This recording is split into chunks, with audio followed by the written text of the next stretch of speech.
Train दौड़ती रही और दरिंदे दरिंदगी करते रहे। पति के सामने उसकी पत्नी से बलात्कार करते रहे। वो चीखती रही, वो चिल्लाती रही कि छोड़ दो, पर दरिंदों ने बिल्कुल दया न दिखाई।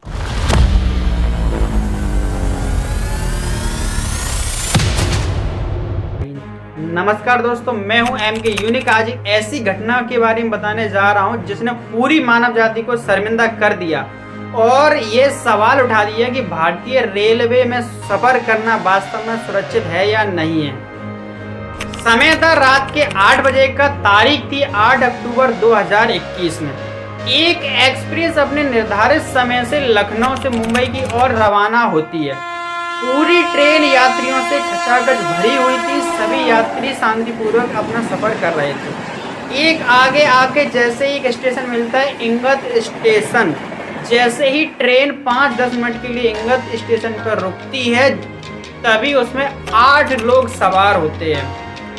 सवार हो जाते हैं। सभी को लगा कि ये सामान्य लोग हैं, इनसे कोई समस्या नहीं है, सामान्य की तरह वे उस ट्रेन में दाखिल होते हैं। जैसे ही ट्रेन स्टेशन से आगे बढ़ती है, तभी वह सब बदमाश अपने अपने हथियारों को निकाल लेते हैं और सभी लोगों को डराते धमकाते हैं और उनसे छीन झपटी करने लगते हैं, यानी लूटपाट की वारदात को अंजाम देने लगते हैं। सभी लोग डर गए थे।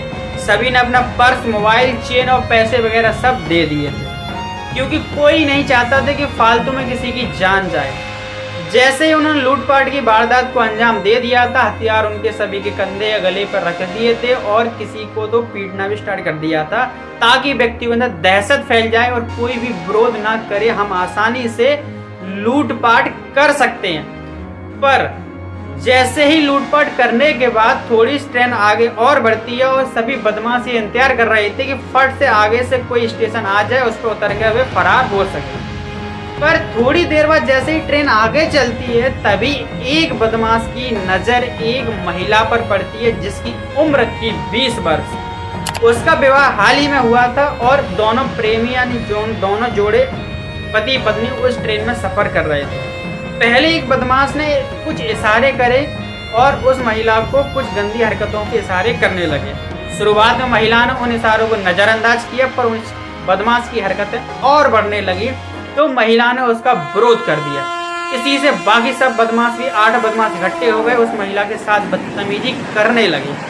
इसी बात को देखकर उसका पति गुस्से से उफन पड़ा और उसने उस बदमाशों को मारना स्टार्ट कर दिया। पर 8 बदमाश और एक व्यक्ति क्या करता, उन बदमाशों ने उस पति की सर फोड़ दिया और बहुत पिटाई करी और उसको अधमरा कर दिया, वहीं छोड़ दिया। फिर एक दरिंदे ने, एक बदमाश ने उस महिला के साथ गैंग रेप किया। एक बदमाश ने उस महिला को आबरू को कुचलते रहे। वो चीखती रही, वो चिल्लाती रही कि छोड़ दो छोड़ दो, पर दरिंदों ने बिल्कुल दया न दिखाई और उसकी आबरू को कुचलते रहे। सामने 17 से 18 लोग उस डिब्बे में सवार थे, वो सब दर्शक बन के देखते रहे, तमाशा देखते रहे। एक महिला को महाभारत की तरह सब कुछ होता रहा, सब देखते रहे। किसी की हिम्मत नहीं हुई कि उन दरिंदों को रोक सके और सभी लोग चाहते तो 17-18 लोग मिलकर उन 8 दरिंदों को आसानी से मार सकते, लेकिन सब तमाशा देखते रहे और ये मंजर अपनी आंखों से देखते रहे। कोई कुछ नहीं कर सका। 8 दरिंदों ने एक करके उस महिला के साथ गैंगरेप किया। इस वारदात को अंजाम देने के बाद यात्रियों की जो दहशत थी, उसमें से किसी की ये हिम्मत नहीं हुई कि कोई भी उनके साथ उनके खिलाफ आवाज़ उठा सके। जैसे ही सब बदमाशों ने गैंग रेप करा और सोचा कि आगे वाले स्टेशन पर आके ही हम सब फरार हो जाएंगे। उनकी प्लानिंग तगड़ी थी कि जैसे यदि उसने पहले ही बोल रखा था बदमाशों ने, यदि कोई व्यक्ति इसमें से हमारा विरोध करेगा तो उसको मार देंगे, उसके लिए अच्छा नहीं होगा। तो सारे डर के मारे सारे यात्री शांत बैठे थे। जैसे स्टेशन आया अगला स्टेशन, सभी यात्री, उनमें से एक यात्री ने हिम्मत दिखाई और एक JRP के पुलिस जवान को इशारों में अपनी ओर आकर्षित किया। शुरुआत में वो जवान नहीं समझ पाया, थोड़ी देर बाद 2-4 इशारों के बाद समझ गया कि इसमें कुछ गड़बड़ है और जैसे ही JRP का जवान उस ट्रेन में चढ़ा, उस आदमी ने बता दिया कि हमारे साथ इसमें ये घटना घटी हुई है कि ये बदमाशों ने हमको ये किया है और इस महिला के साथ बलात्कार करा है।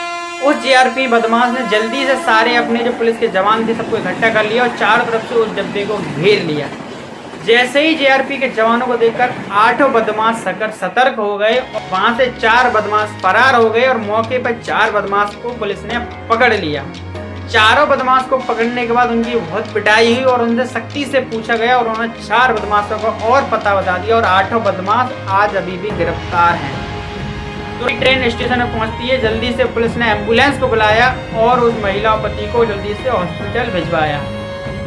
अभी भी जीआरपी पुलिस का ये मानना है कि उनका कहना है कि कार्रवाई अभी भी जारी है, पर वो बदमाश को अभी भी कोई सजा नहीं हुई है। अभी ओनली वो जेल में, ना उन्हें फांसी हुई है ना कुछ हुई है। और जीआरपी के जवानों का कहना है कि ये मामला भी उच्च न्यायालय में चल रहा है और उन दरिंदों को हम सख्त से सख्त सजा दिलवाएंगे। पर ये बात एक घटना की नहीं है। इस बात पर ये प्रश्न उठता है कि वास्तव में हम जो ट्रेन पर जो भारतीय सुरक्षा पर जो विश्वास करके हम उसमें सफ़र करते हैं कि वास्तव में वह सुरक्षित है? क्या हम ट्रेन में सरकार पर भरोसा करके जो बैठते हैं कि वास्तव में वो सेफ है? क्या वो अभी भी हमको सुरक्षा प्रदान करती है? ये सवाल उस महिला के बलात्कार से नहीं उठा। आए दिन हम अखबार और टीवियों में खबर पढ़ते रहते हैं कि ट्रेनों में ये बलात्कार की घटनाएं बहुत बढ़ रही हैं और इस पर प्रश्न उठ जाता है कि वास्तव में क्या रेलवे सुरक्षा प्रदान करने में कमी है? किसकी गलती है? क्या सुरक्षा की गलती है या यात्रियों की गलती है? आप समझदार हैं, आप समझ सकते हैं। और हम कहते हैं कि हम आधुनिक हो रहे हैं, वास्तव में हम कहाँ आधुनिक हो रहे हैं जब हम अपनी ही महिलाओं की सुरक्षा करने में अभी भी असमर्थ हैं। भारत में महिलाओं की सुरक्षा को लेकर सरकारें जाने कितने दावे करती हैं कि हम ऐसा समय बना देंगे, हम एक बार तुम जिता दो। और जीतने के बाद हर नेता भूल जाता है कि हमने क्या वादे किए थे, क्योंकि उनकी बहन बेटियों को कुछ नहीं होने वाला, क्योंकि वो बड़े बड़ी महंगी कारों में घूमते हैं, महंगी बड़े बड़ी होटलों में जाते हैं, उनकी महिलाओं के साथ कुछ नहीं होता। इसमें पिछता गरीब आदमी है, मिडिल क्लास है, उनको कोई फर्क नहीं पड़ता। जैसे ही वो जीत जाते हैं वो ये भी नहीं देखते कि कहाँ पर हमने क्या वादे किए थे, कहाँ पर सुरक्षा है और कहाँ पर नहीं है।